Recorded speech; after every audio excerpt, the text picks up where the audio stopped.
Salut l'équipe crypto, ma question préférée, qu'est-ce que je vais faire de tout cet oseille ce matin les gars? On va parler de ça. C'est hyper important de gérer votre argent si jamais vous arrivez à sortir avec des gros profits et il va falloir jouer un petit peu avec la législation puisqu'on a un avantage en France.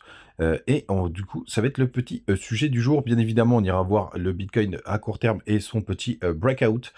On ira voir aussi une nouvelle crypto sur laquelle je suis rentré.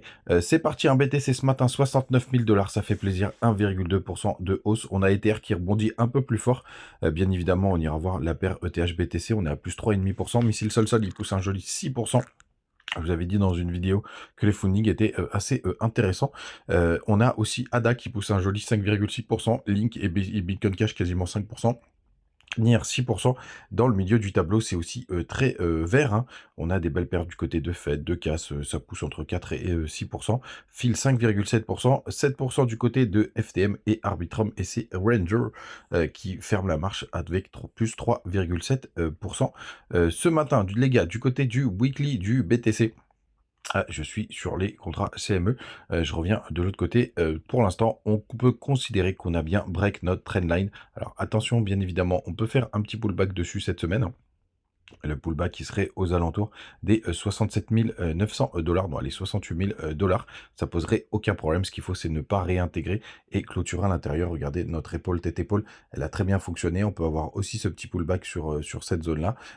On peut re-rentrer dans le canal, hein, ça c'est pas un souci. Ce qu'il faut, c'est pas clôturer à l'intérieur pour avoir un rejet. Et donc la target, pour moi, la première target, c'est d'abord d'aller chercher les 71 000 $. Je vais vous montrer juste après. Hier, j'ai une petite question dans les commentaires qui me demandait pourquoi j'utilisais plus Ichimoku. Bah, tout simplement parce que on est complètement bull du côté d'Ishimoku. Vous voyez, on a un gros support aux alentours des 61 000 $, avec la Tenkan et la Kijun et quasiment le nuage. Et vous voyez, la Genspan, elle est passée au-dessus du cours. Donc du coup, Ishimoku, quand vous êtes totalement bullish, ça sert pas à grand chose. Pour être tout à fait honnête, c'est pour ça que pour l'instant je vais plus le suivre. Après il y aura des petites choses intéressantes, ce sera de suivre la Tenkan et la Kijun pour voir si on la suit bien. Puisque quand on vient la breaker vraiment, pour le coup, là on arrive sur des tendances baissières ou sinon au croisement de la lagging span, pas de la lagging span, pardon, de la Tenkan et de la Kijun. Ah bah non, de toute façon ça c'est la lagging span, je vous dis des bêtises. Donc pour l'instant, on a le temps, les gars, et c'est pour ça que ce n'est plus besoin d'Ishimoku. Et vous voyez, en daily, c'est à peu près pareil. Et on arrive d'ailleurs sur notre daily, qui est très important. Vous voyez, là, pour l'instant, on est toujours en petite tendance haussière. Attention, on est en train de former un petit, on pourrait former un petit bear flag, hein. Vous voyez, là, cette petite tendance qui monte comme ça. Ça pourrait être cassé par le bas, surtout qu'on arrive en zone de survente. Donc, il y aura peut-être besoin d'une petite correction pour, tout simplement, pour digérer un peu cette montée, mais pour moi on est plutôt pas mal, elle est plutôt saine pour le moment. Donc RAS, et je vous disais ma target principale. Allez, je vais vous montrer du côté du graphique. Dans un premier temps, c'est d'aller chercher, hop, toute cette zone weekly, les bandes de boulanger, la borne haute des bandes de boulanger qui se situe aux 71 200 $. Pour moi, c'est la première target. Et puis après, pour aller casser l'ATH. Mais là, les gars, je suis vraiment plutôt boule. Donc des contrats CME, vous voyez, on est en train de breaker la timeline. Pour le coup, ce sera cette semaine qu'on va avoir vraiment l'indication du côté des contrats CME. Vous voyez, on a l'épaule tête épaule, mais qui a pris un peu plus de temps. On va voir en weekly, en daily. Normalement, il n'y a pas de gap, mais je voudrais vérifier. Hop. Ouais, il a été comblé dans la foulée. Vous voyez, il y a eu un petit gap puisqu'on a ouvert tout simplement aux 69 285 $ et on a été le chercher avec cette mèche. Donc ça, c'est plutôt très très propre. Du côté de ETH face à BTC, normalement, on devrait avoir une belle poussée là ce matin. Voilà, tout simplement. Puisque le ETH avait plus poussé que BTC. Regardez, en daily, on est en train de former un joli W. Il est bien confirmé. Vous voyez, hop, on a fait même un tout petit pullback pour l'instant dessus, mais il est très très bien confirmé. On le voit très très bien. On est en weekly, pardon, c'est un W weekly, c'est encore plus puissant, donc tant mieux. Et en daily, hop, on va voir ce qu'on est en train de former.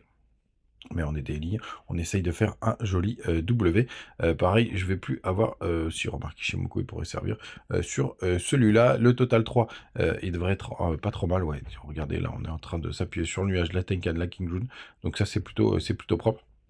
Bref, tout était plutôt haussier. Les gars, n'hésitez pas à nous rejoindre du côté de Telegram. On partage des petites news, des petites infos tous les jours. Vous avez les liens du côté de BitGet, de BingX et de Bitmart et de Mexer d'ailleurs. N'hésitez pas à les utiliser. Les autres petits indicateurs, on va aller voir ensemble si ça veut bien fonctionner. Hop, tout simplement, attention, on a des fundings qui sont à 0,01%, mais rien de dramatique. On va voir s'il y a quand même quelques fundings en négatif. Ouais, il y en a quelques-uns. Ça reste calme mousse, hein, donc ce serait pas étonnant d'avoir une petite correction, une petite respiration pour détendre tout ça. Le crypto Fear and Green, on est toujours dans le grid à 72, donc RAS. Et puis, qu'est-ce qu'on a d'intéressant? Bah, il n'y a que 100 millions de liquidation. Donc, ça reste calmos, hein, tout ça.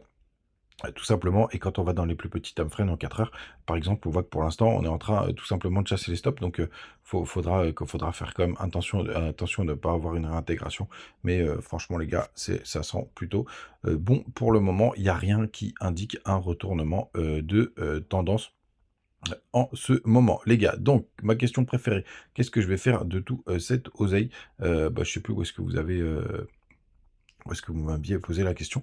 Donc c'est pas grave, on va se mettre ça en fond. Donc les gars, quand vous allez, si jamais vous faites des très très grosses performances du côté de vos cryptos, donc là déjà le plus dur ça va être de vendre, et après il faudra faire quelque chose de très important pour éviter d'avoir trop d'impôts à payer. C'est que vous avez un avantage en France, c'est que tout simplement si vous restez en stablecoin, vous ne payez pas d'impôts. Vous payez des impôts quand vous passez en fiat ou si jamais vous dépensez directement vos cryptos qui pour acheter quelque chose. Donc très simple, parce qu'il y en a plein qui veulent dire, à l'époque on avait la CB de Binance, mais tout simplement quand vous dépensez des USDT pour acheter, je sais pas, une bagnole ou une baguette de pain, techniquement ça il faut calculer vos plus-values dessus. Parce que en gros, pour faire simple, c'est comme si vous passiez tout simplement de l'USDT à l'euro et à et à la chose que vous avez achetée. Donc là pour l'instant, il faut déclarer des plus-values. Donc pour moi, le plus simple, c'est tout simplement, il faut calculer ce dont vous avez besoin de façon annuelle. Par exemple, si vous voulez quand même kiffer la life, etc., et que vous dites, je sais pas, je veux 100 000 euros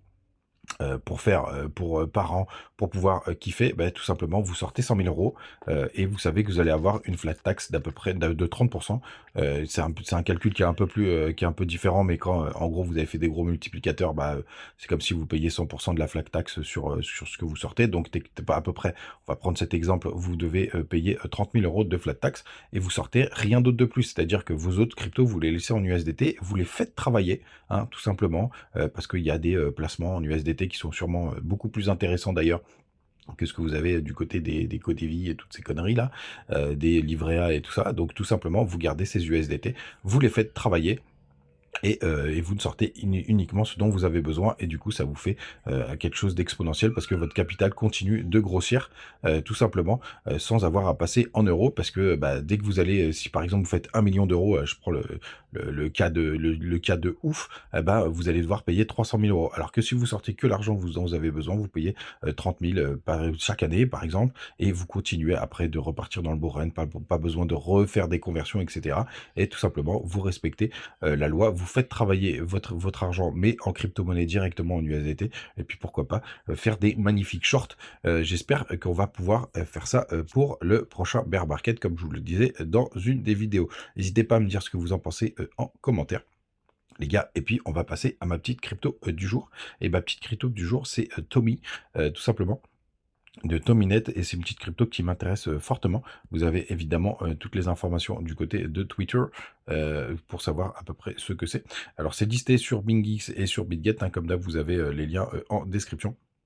Et ce qui m'intéressait dans cette crypto, bah, c'est notamment le projet un petit peu, et surtout les volumes. Vous voyez, il y a à peu près 41 millions de volumes. On est sur un tout petit market cap, 21 millions.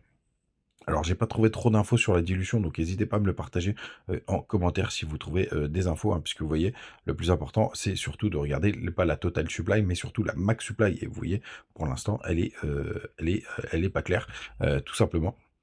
Mais c'est la petite crypto sur laquelle j'ai commencé à rentrer tranquillement, tout simplement. Les gars, vous savez tout, passez une très très bonne journée, et puis on se retrouve comme tous les jours dans la matinale Radio Crypto. À demain, ciao.